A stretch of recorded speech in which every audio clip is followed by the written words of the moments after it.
আসসালামু আলাইকুম dear viewers, আশা করি সকলেই ভালো আছেন।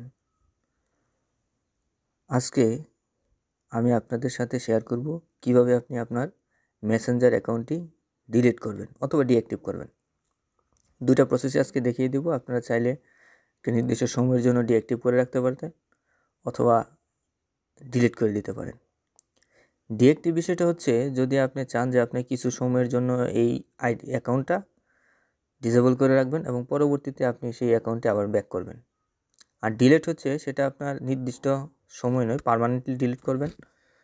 তবে এখানে একটা বিষয় খেয়াল রাখতে হবে যে আপনি চাইলে এটা 30 দিনের মধ্যে আবার লগ ইন করে আবার ব্যবহার করতে পারেন।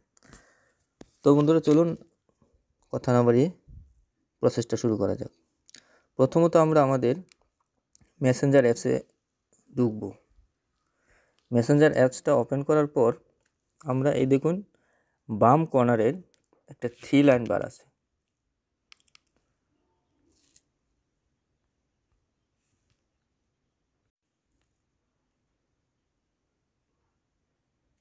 এই 3 লাইনে একটা ক্লিক করে দেব। তারপর এই যে ডান পাশে একটা গিয়ার আইকন আছে, অর্থাৎ যেটাকে আমরা সেটিংস বলে জানি, এই সেটিংসে একটা ক্লিক করে দেব।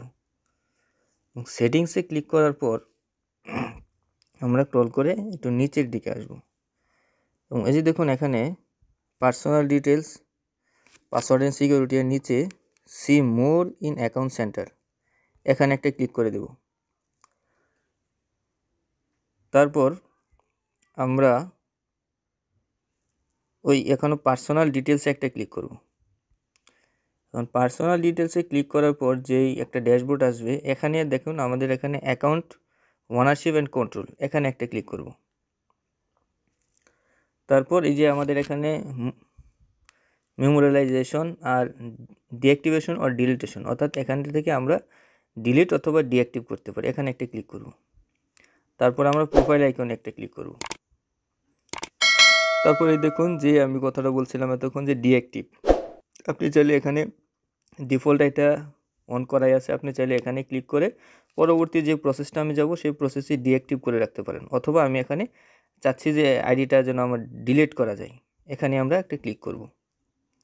অর্থাৎ আপনি এখানে এই ডিলিট করার প্রসেসও যা, ডিঅ্যাক্টিভ করার প্রসেসও যা। আমি ডিলিটটা দেখাই দিচ্ছি, ওইটাও আপনারা এমনিতে পারবেন। তারপর কন্টিনিউ ক্লিক করব। তারপর এই যে আবার কন্টিনিউ একটা ক্লিক করব। তারপর একটু সময় নিচ্ছে। এই দেখুন এখন আমরা কি জন্য আমরা আমাদের মেসেঞ্জার অ্যাকাউন্টে ডিলিট করতে চাই, সেটার কারণটা আমরা এখানে উল্লেখ করে দেব। অর্থাৎ আমরা যে কোনো একটা কারণ উল্লেখ করে দিলাম, আমি এটাই দিয়ে দিলাম। প্রথমত I spend too much time on Facebook, অর্থাৎ আমার অনেক সময় ফেসবুকে ব্যয় হচ্ছে, এই জন্য আমরা এটা ডিলিট করে দিচ্ছি। তারপর এই কন্টিনিউতে একটা ক্লিক করে দেব। তারপর এই দেখুন আবার কন্টিনিউ একটা ক্লিক করব। এখন একটু স্ক্রল করে নিচের দিকে আসব। নিচের দিকে আসার পর এই যে দেখুন এখানে একটা অপশন আছে যে ডাউনলোড ইউর ফেসবুক ইনফরমেশন, অর্থাৎ আপনি আপনার ফেসবুকে যতগুলি ইনফরমেশন, ফটো, যা কিছু আছে, ভিডিও, যা কিছু সবগুলো আপনি এখান থেকে ডাউনলোড করে নিতে পারেন। তারপর এই যে এখানে কন্টিনিউতে একটা ক্লিক করে দেবেন।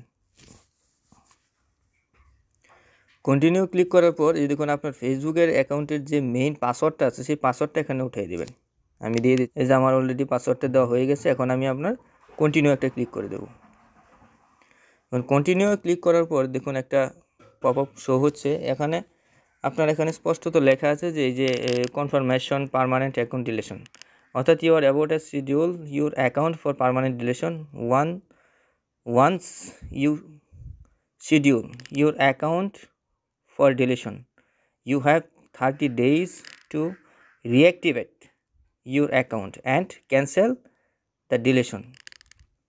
After 30 days the deletion process will begin and you won't be able to retrieve any of the content of information you have delete, অর্থাৎ এখানে ওরা বোঝাচ্ছে যে আপনি চাইলে 30 দিনের মধ্যে আবার যদি আপনি এই আইডিটা লগ ইন করেন, অর্থাৎ মেসেঞ্জারে আপনি আবার ঢুকেন, তাহলে আপনার এই মেসেঞ্জারটা ডিলিট হবে না, আপনি আবার ব্যাক করতে পারেন। আর যদি আপনি 30 দিনের মধ্যে আবার এই মেসেঞ্জারে না ঢুকেন, অর্থাৎ 30 দিন পার হয়ে যায় ডিলিট করার পরে, এখানে ক্লিক করার সাথে সাথে আমার মেসেঞ্জারটা ডিলিট হয়ে যাবে। ধরুন এখন 30 দিন পার হয়ে গেল, পরবর্তীতে আর আমি এই অ্যাকাউন্টটা আর খুঁজে পাবো না, এটা আপনার এখতিয়ার। এখন আমরা এখানে একটা ডিলিট করে দিলে আমার মেসেঞ্জারটা ডিলিট হয়ে যাবে। আমি ডিলিট করতে চাচ্ছি না, বরং আপনাকে প্রসেসটা দেখিয়ে দিলাম। আপনারা এখানে একটা ক্লিক করে ডিলিট করতে পারেন। বন্ধুরা, এই ছিল আজকের ভিডিওটা যদি ভালো লেগে থাকে অবশ্যই লাইক, কমেন্ট এবং সাবস্ক্রাইব করে পাশেই থাকবেন, এবং যদি প্রয়োজন মনে করেন অন্যদের কাছে শেয়ার করার, তাহলে অবশ্যই শেয়ার করে দেবেন। ধন্যবাদ আপনাদের সকলকে।